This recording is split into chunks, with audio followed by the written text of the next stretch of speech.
Uma podcaster bariatricada. Sim, muito prazer. Eu sou Mariela Parolini. Bariatricada desde novembro de 2020, com quase 40 quilos eliminados, já com reparadora. Virei podcaster para contar minha história, com suas dores e delícias. E amo conversar com quem entende do assunto. Tanto com profissionais incríveis, quanto com amigos de grampo. Afinal, somos uma comunidade no bariátrica.club. Aqui é de uma bariatricada para bariatricados. Só que longe de gordofobia, sem bariátricofobia e nunca será uma apologia à cirurgia bariátrica. Então, se a sua Nutri já liberou, pega o seu café e vem comigo. Me conta uma coisa. Quando você decidiu fazer a sua bari, ou começou a pensar nisso, todo mundo te apoiou? Sua família falou assim, vai lá, vai na fé, você vai ficar lindo, você vai ficar linda. Nossa, vai ser um sucesso. Foi isso que você ouviu? Ou é isso que você ouve até hoje? Não sei. Como que é, Gabriel? O que você ouve no consultório? Gabriel que está aqui, Gabriel é nutricionista, já é parceiro do bariátrica.club há muito tempo, já tem vários episódios aqui. Gabriel, para quem está ouvindo pela primeira vez, por favor, se apresente e me conta uma coisa. É isso que você ouve no consultório, que tem o apoio total da família? Obrigado pelo convite mais uma vez, Mari. Achei sensacional a abertura. Eu sou nutricionista que só trabalho com obesidade e comorbidades. E eu achei maravilhoso o modo que você abriu, porque justamente é uma das perguntas que as pessoas ficam surpresas quando eu faço. Porque eles falam, mas isso não é coisa de terapeuta? E aí eu brinco e falo, mas isso é coisa de terapia nutricional. Porque esse é um ponto muito marcante para mim. A gente sabe todos os benefícios que a cirurgia ou que a perda de peso vai trazer para o paciente. Mas o paciente está num bom momento, a família vai ajudar, a família vai atrapalhar, vai acabar criando outro problema dentro de casa, porque ele não vai poder sair toda sexta, sábado e domingo para comer churrasco no início do pós-procedimento. Do processo. Então, eu acho que a sua fala ela é maravilhosa e ela vem muito de encontro com a minha realidade do consultório. E acredito que de muitas pessoas que trabalham com obesidade. O como que a gente prepara a família, né? Isso é muito importante. Gabriel, eu me lembro que logo no início do Bariátrica, do podcast, eu gravei com uma amiga que ela acabou virando amiga porque eu comprei suplá delas. Sabe o que é suplá, né? Aquilo que coloca na... E isso é legal, hein? Eu quero depois falar sobre isso. E aí, por que eu a convidei? Ela tem... O trabalho dela chama Põe na Mesa. E ela tem a hashtag Meseiras Assumidas. Eu gosto de receber pessoas. Eu gosto de arrumar uma mesa para receber. Eu falei, poxa, isso tira o foco só da comida. Você organizar aquele ambiente, você criar um ambiente gostoso para receber, ou criar um ambiente gostoso para você, para sua família, sabe? Sem aquela correria de comer de qualquer jeito. Como é? Esses dias eu me lembrei que agora tem uma pastora que eu comecei a ouvir os áudios, os vídeos dela, ela é muito divertida, chama Camila Barros. Ela falou, gente, quem casa e passa pelo primeiro ano, passou. Por que é um tal de fazer comida de todo jeito, vai lá e serve de qualquer jeito e coloca na mão? Você tá... Essa adaptação. E aí eu fiquei pensando, gente, esse primeiro ano de bariátrica também não é fácil. Eu tô com mais de 2 anos, mas você sabe disso. Então vamos dividir, vamos por partes aqui. Um momento antes da cirurgia, como que a família pode ajudar. Depois, como que a família vai ser companheira, porque a alimentação da família não vai necessariamente mudar. E não precisa se ela não quiser, porque quem fez a bariátrica é o bariatricado. Mas como que essa família pode ajudar? Vamos lá. Vamos lá. Bom, primeiro, eu particularmente gosto que a família participe sempre das consultas, né? Eu falo das consultas, mas não necessariamente são várias. Às vezes tem paciente que chega muito pronto, muito decidido, que já estudou muito. Por isso que eu prezo demais em conteúdos que nem aqui, o do Bari, porque a gente realmente tem informação de qualidade. Então, eu costumo muito ou enviar um documento para com que a família leia, ou que traga alguém que vai ajudar na consulta. Mas por que eu faço isso? É um processo único, é um processo do paciente. No pós-operatório, a gente sabe que vai ter uma dieta líquida, inicialmente num volume muito pequeno, no qual, hoje em dia, dificilmente se erra, porque nós temos suplementos, a gente tem hoje uma amplitude da dieta, facilitou muito, antigamente era mais difícil. Porém, é importante que a família saiba. Por quê? Não são todos, mas alguns pacientes não sentem toda aquela saciedade no início do pós-operatório. Eles vão sentir mais saciedade com um volume um pouquinho maior da dieta. Então, dá medo desse paciente escorregar. Se ele tiver acesso, pode acontecer? Pode. Eu, graças a Deus, nunca tive esse problema, mas a gente tem relatos por aí. Então, vai em grupo de bariátrico para você ouvir. exato. Gente, eu ouço bariátrico, eu ouço, né? Eu vejo escrito bariátrico assim, com menos de uma semana pegou a carne e mastigou Eu e já tive joga a carne pacientes, fora. eu já tive pacientes que eu peguei dentro do hospital, que bateu feijoada para ficar líquida. Isso no passado, né? Quando nós não tínhamos todo esse preparo antes. Era novo para todos. Mas a gente tem muitas histórias. Então, o primeiro passo que a família tem que ajudar, saber o que é o processo. É um processo curto. Não é uma vida de dieta líquida, são alguns dias. A dieta líquida é chata, nós concordamos, eu como nutricionista concordo e assino embaixo, mas ela é necessária. Então, é importante que a família não coma na frente, não dê o estímulo visual, não dê o estímulo do cheiro, para com que esse paciente tenha esses dias mais em paz.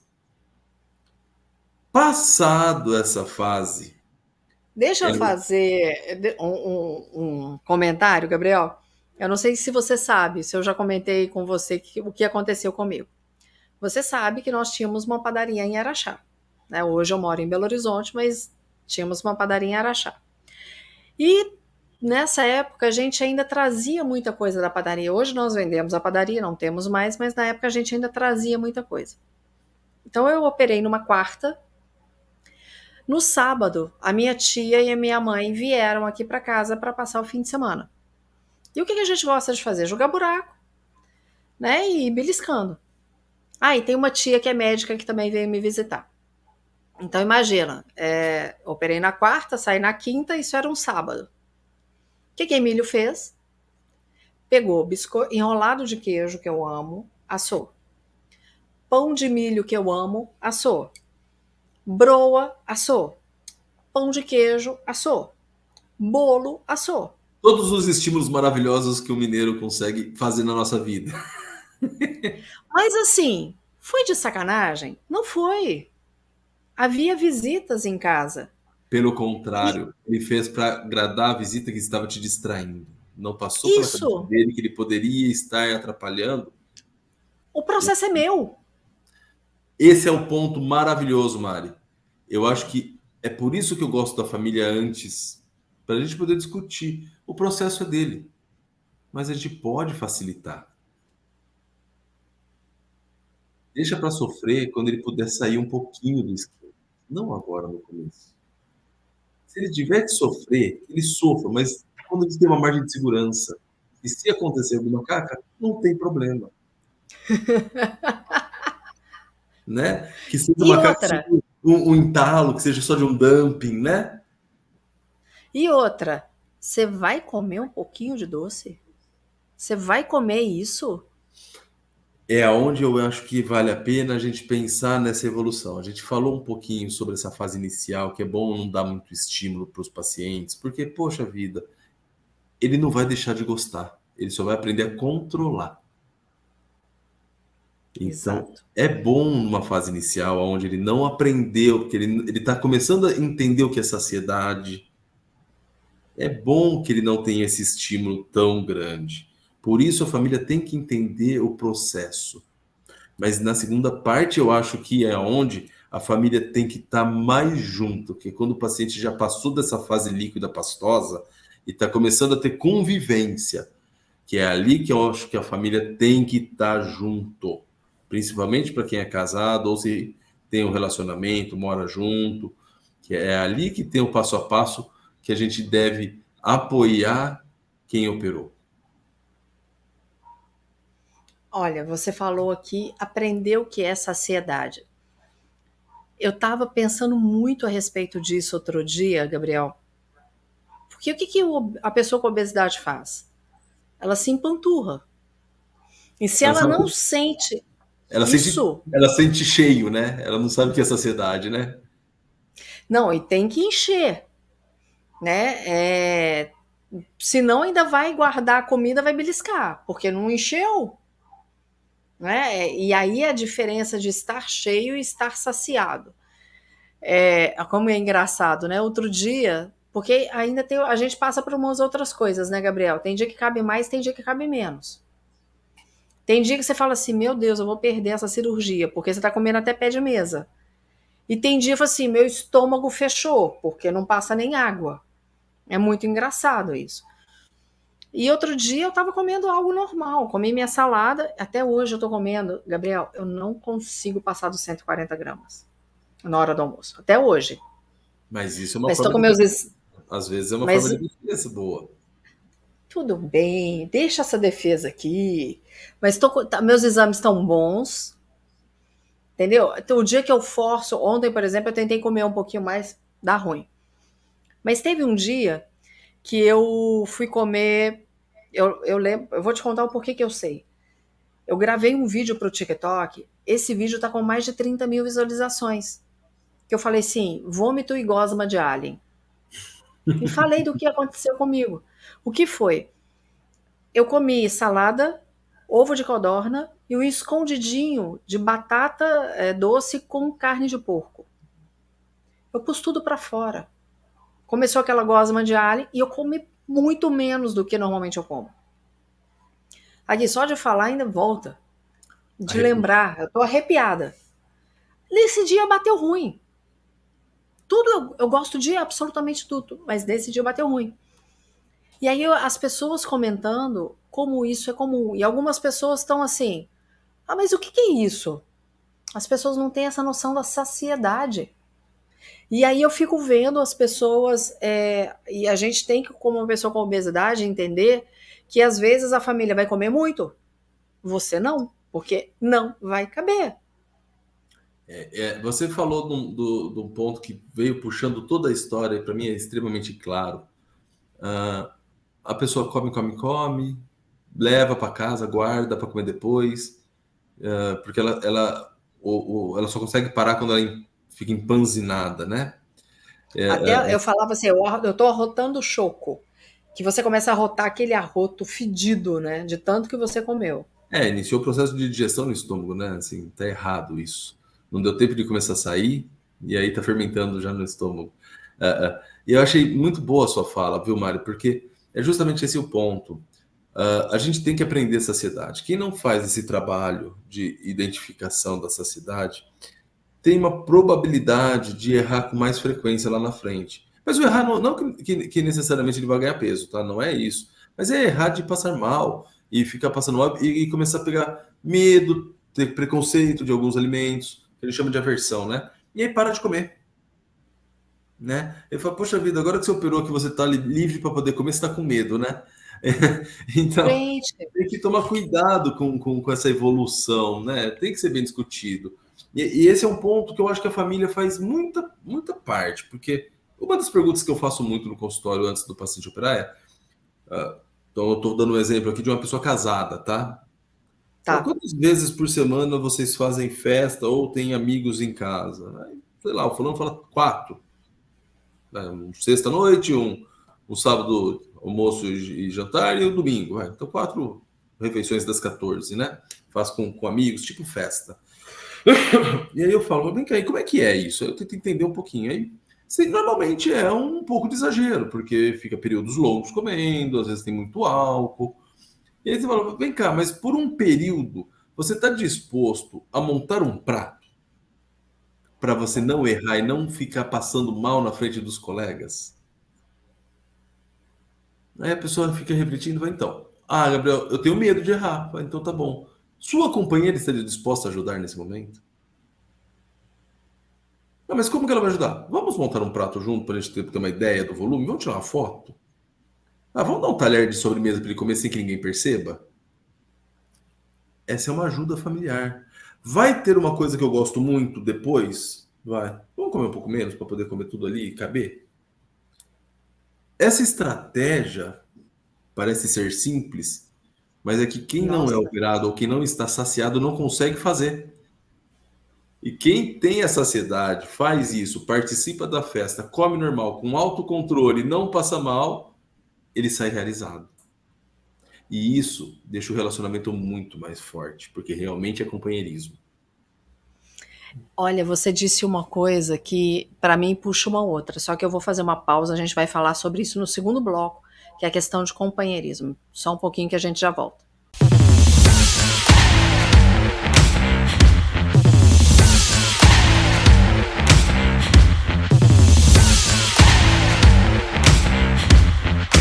Uma das coisas que eu vejo em grupos, Gabriel, é assim, ah, fulano separou, ciclano tá com ciúme, ah, tá, não quer deixar eu viver porque agora eu tô muito bonita e gostosa, ou o contrário, o homem também, né?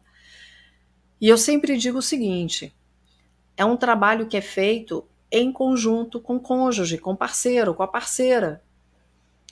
Isso que você disse desse apoio, de trazer, pegar uma balancinha e auxiliar. Eu até hoje eu como em prato de sobremesa porque visualmente para mim é importante.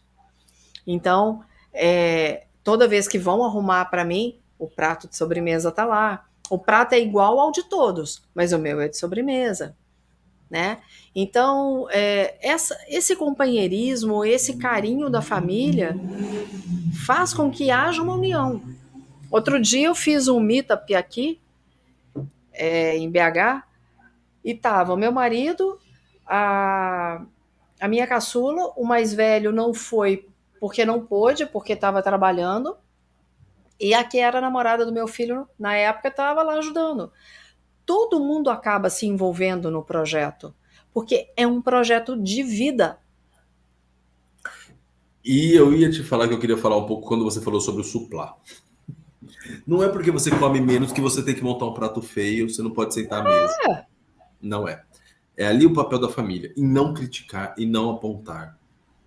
É muito comum, eu ouço bastante isso. Nossa, Gabriel, eu não aguento mais minha mãe falando que eu como demais. Ou, nossa, meu marido fala que eu como rápido. E aí é uma pergunta que eu faço muito no consultório é, alguma vez ele perguntou se podia apontar os dedos? Vocês conversaram e combinaram algo nesse sentido?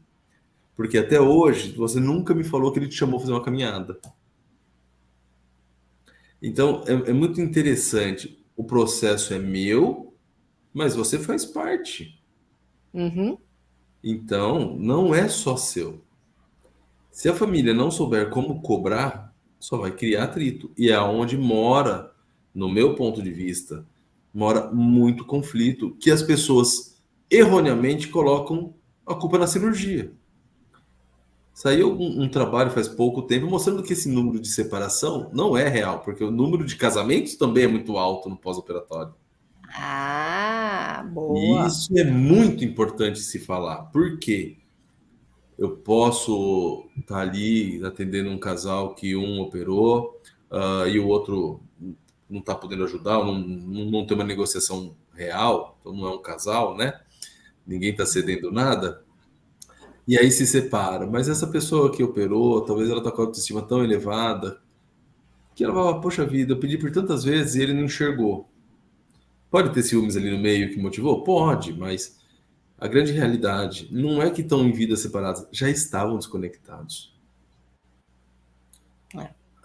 Não é a cirurgia, não é o seu bem-estar que vai piorar ou melhorar um relacionamento. Pode melhorar, porque uma pessoa com autoestima elevada leva todo mundo para cima. E é engraçado, eu acho que eu já falei isso com você, eu já citei isso em várias vezes em podcasts aqui. O Emílio, meu marido, não queria que eu fizesse a bariátrica. E aí, quando eu gravei com ele, eu virei para primeiro, nunca foi um problema pra gente. Em relacionamento, parte sexual, nada. Mas eu nunca fui magrela. Mas também no peso que eu tava, eu nunca tinha chegado, nem grávida. E aí, quando eu gravei um podcast com ele, eu falei, amor, por que você não queria? Porque eu não tinha perguntado isso pra ele. Ele falou assim, eu tinha medo que você se frustrasse. Que fosse mais um tratamento no qual você se frustrasse. Então, talvez, se não tá bacana a comunicação, eu falei assim, tá com ciúme, não quer me ver bem. Não, era cuidado. E Era zelo, era amor. Esse é o ponto muito importante que a gente necessita de discussão. Se tem ou não que passar num psicólogo. Não é pegar laudo, gente. Não vá pegar laudo, não compre laudo, procure um especialista que tenha calma, que te ajude a você compreender o porquê dessa decisão, para você fazer a coisa direito. Você vê, o seu exemplo, Mari, é muito interessante. Ele estava com medo que você viesse a não curtir o processo. E aí a primeira defesa é não faça. Claro. É E não é para me sacanear. Isso. Muito importante desmistificar. Eu acho Então a que gente você tem faz que um trabalho entender que a maravilhoso. família. A minha mãe, por exemplo, outra coisa, eu queria que você falasse disso das suas experiências. Conta ou não conta que vai fazer a cirurgia? Depende. Eu optei por falar com meu marido e os nossos 2 filhos. Eles sabiam desde que eu tomei a decisão, desde que eu fui a primeira vez ao médico, toda a minha luta pelo laudo, e esperando a perícia. Eu contei, gente, eu lembro. Eu fiz a perícia dia 5 de novembro de 2020. Eu contei para minha mãe dia 6 de novembro de 2020 e falei assim: dia 11 eu estou operando. A minha mãe, ela ficou branca. Ela, literalmente, ela quase desmaiou, não é maneira de falar. Ela ficou sem rumo. E a minha tia, que eu conheço fulano que voltou a engordar, que eu conheço ciclano que virou alcoólatra, que não sei o Todo que, que não mundo sei o que, que não sei o tem. que. Todo mundo, teu primo, do vizinho, do colega, do porteiro, que deu tilt. Aí eu falei, tá, mas não sou eu. E eu vou fazer? Você não faz isso, tá marcado. Mas você estava resguardada, estudada, conversada com uma família que realmente está todo É. dia do seu lado. Esse é um erro fundamental. Conta ou não conta? Depende. Você está muito entendida do assunto, sua família que vai te ajudar diretamente, então quem mora com você, já entendeu do como vai ser? Qual é o grau de relacionamento que você tem com os outros parentes? Eu vejo a minha mãe uma vez a cada 2 meses. Talvez não seja o momento de contar. Você não tem essa conversa tão a fundo com ela. Minha prima eu vejo a cada 6 meses. Não conte. Conta depois. Não precisa contar.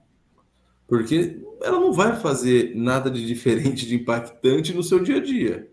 Agora, se você tem um relacionamento bem íntimo, aí deve contar. E deve trazer para consulta. Porque às vezes a frustração dela não é uma frustração, é algo que você não pensou. E É um aí é alerta, um um assunto medo. para você discutir com o profissional. Eu dou meu celular para todo mundo, até para o SUS meus pacientes têm meu celular, porque eu não tenho preguiça para conversar. Mandar um áudio rapidinho para resolver um problema grande, poxa vida, é tão simples, né? Então, eu gosto muito disso. Por que eu gosto muito disso? Porque, para mim, que faço isso há 20 anos, para mim é tranquilo. Para você, que é tudo novo, nada é fácil. Exatamente. É tudo novo. Por mais que você conheça o processo, por mais que outras pessoas te contem, na hora que chega o seu processo, ele é seu. O seu corpo reage de uma maneira diferente do que o outro reagiu. Minha esposa é pediatra, e quando meus filhos ficavam doentes, eu ligava para o meu sogro, que também é pediatra. Ela ficava desesperada. Mas por que agora meu pai está preocupado? Por uma razão. Eu tô com medo. Eu te perguntei, você não me explicou, não me convenceu. Mas não é nada. Mas não me convenceu. Eu tô inseguro. Pronto. Né? Então, é isso que eu falo muito para as pessoas. Se você tem meia dúvida, não guarda para você, traz para mim. Eu não tenho preguiça, eu respondo. Porque dúvida tem que tirar, tem que resolver. Hoje em dia, com esse monte Excelente. de instrumento que a gente tem, né? Não, Inclusive, e uma fica. das coisas, você tá lá, vou ter uma festa, né? Voltando até naquela conversa inicial do começo do programa. Eu fazia 4 festas por semana. Tá bom, vamos diminuir para uma, porque você tem um pouco mais de controle. Vamos planejar. O que que vocês faziam? Ah, fazia churrasco. Legal. Vamos, em vez de ficar fazendo 3 horas de churrasco, nesse momento, vamos fazer um churrasco mais breve? Você- as pessoas podem ficar lá, mas vamos assar tudo de uma vez para você montar um prato? Se você Boa. não consegue, vamos pedir ajuda para sua esposa? Vamos montar uma salada bonita que quando tem todo mundo come, mas ninguém faz? Ai, Gabriel, vamos montar uma salada com legumes cozidos, com creminho de ricota, porque aí, se você tiver numa fase branda, você consegue compartilhar e comer uma kafta. Boa. Vamos pensar em montar uma mesa bonita, com suplá, uns pratos pequenos, com as carnes porcionadas, para você não pegar um negócio gigante e não ter o que fazer com aquilo. E tá conversando e não prestar atenção no que tá comendo? E é onde entra a família. Se eu tô avoado quando eu tô com meus amigos, porque eu tô eufórico, porque eu tô perdendo peso, tô com autocontrole, será que não é só hoje para ela montar um prato para mim? Ou para eu montar um prato para ela? Ou conversar antes, ó, se você não estiver mastigando, posso te avisar? É a conversa. Se a família não estiver ajudando nesse aspecto, você vai dar aquelas entaladas, e aí você cria margem para aversão alimentar, você cria margem para fobia, para o medo, e vulgo, você começa a criar margem para fuga, em começar a esconder, em fazer as coisas escondido, porque não teve conversa. Então, quando a gente fala que os transtornos migram, pode estar aí um grande problema, que é a falta de comunicação dentro de casa. Que Eu vou fazer isso, interessante eu isso, não Gabriel. conversei. Que Então, é interessante. simples falando, mas quem está ali no dia a dia é muito difícil. E eu falo mais. Eu comecei a trabalhar, eu tinha parado de trabalhar com transtorno. Eu sou especialista em transtornos alimentares, mas eu atendia pouco hoje em dia, porque o meu foco hoje basicamente Sim. é a obesidade só, não os transtornos muito exacerbados. Eu não estava pegando tanto esses casos. E no online começou a voltar muito. Por que voltou muito? Porque a pessoa se fecha para falar. Ela está num lugar onde ninguém ouve ela, só eu. Gabriel, então agora você pegou um ponto, porque eu quero demais falar sobre compulsão. Quero demais falar sobre problemas. Eu tive, acho que 2 entrevistados que eu conversei que assumiram a compulsão. Mas eu acredito que tem que ser desmistificado o que, que é. Primeiro, compreendido o que é compulsão. E desmistificado de que compulsão sempre sai de um lugar e vai para outro. Eu acho que nesse aspecto entra mais um pé. Ah, A avaliação de um transtorno compulsivo é amplo. Não foi um profissional que falou de orelhada para você que você tem. claro. Pode ser simplesmente que você estava num momento comendo de uma forma irregular por alguma razão, e aí você não tinha mais saciedade, comia demais, perdia controle. Então era muito pequeno, ele não era aquela compulsão que a gente fala que é a compulsão.